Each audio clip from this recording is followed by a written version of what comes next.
Guys, একটা ছবি আমাদের কাছে এলো। ফলতার জাহাঙ্গীর খান, সে মোটামুটি ভোটে দাঁড়িয়েছে, বিধানসভা ভোটে ফলতা থেকে দাঁড়িয়েছে।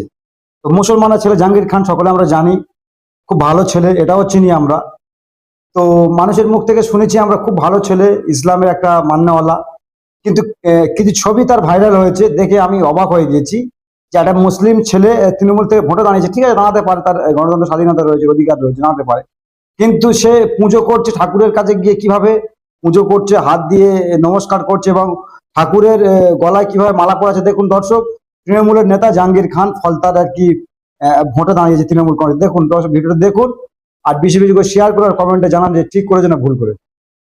গাইস, একটা ছবি আমাদের কাছে এলো। ফলতার জাহাঙ্গীর খান, সে মোটামুটি ভোটে দাঁড়িয়েছে, বিধানসভা ভোটে ফলতা থেকে দাঁড়িয়েছে। তো মুসলমানের ছেলে জাহাঙ্গীর খান, সকলে আমরা জানি, খুব ভালো ছেলে, এটাও চিনি আমরা। তো মানুষের মুখ থেকে শুনেছি আমরা, খুব ভালো ছেলে, ইসলামের একটা মান্যওয়ালা। কিন্তু কিছু ছবি তার ভাইরাল হয়েছে, দেখে আমি অবাক হয়ে গেছি যে একটা মুসলিম ছেলে তৃণমূল থেকে ভোটে দাঁড়িয়েছে। ঠিক আছে, দাঁড়াতে পারে, তার গণতন্ত্র স্বাধীনতা রয়েছে, অধিকার রয়েছে, দাঁড়াতে পারে। কিন্তু সে পুজো করছে, ঠাকুরের কাছে গিয়ে কিভাবে পুজো করছে, হাত দিয়ে নমস্কার করছে এবং ঠাকুরের গলায় কিভাবে মালা পরাচ্ছে। দেখুন দর্শক, তৃণমূলের নেতা জাহাঙ্গীর খান ফলতার আর কি ভোটে দাঁড়িয়েছে তৃণমূল কংগ্রেস। দেখুন দর্শক, ভিডিওটা দেখুন আর বেশি বেশি করে শেয়ার করে কমেন্টে জানান যে ঠিক করেছে না ভুল করে।